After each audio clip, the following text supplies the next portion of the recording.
Grupo ko, dadalawa lang ang duties namin. Sa awa ng Diyos, sinabi kanina ng speaker natin na one day, bawat briefing, masunurin naman po kami. Kasi ang pagsunod ay pinagpapala yan.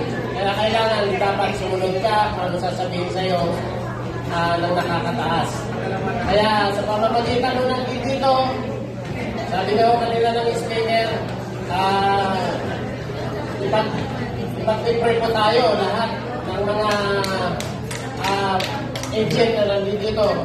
Kaya sila kaya pinatayo ko sila dito dahil araw-araw naman po, gabi-gabi, kasama yung grupo ko sa prayer ko lagi.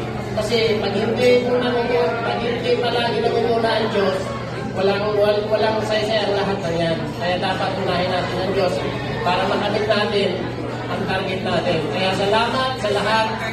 God bless po sa inyong lahat. 1 billion po yung target na sales namin. Yung pick-up na yung option namin, yung pick-up po namin 800.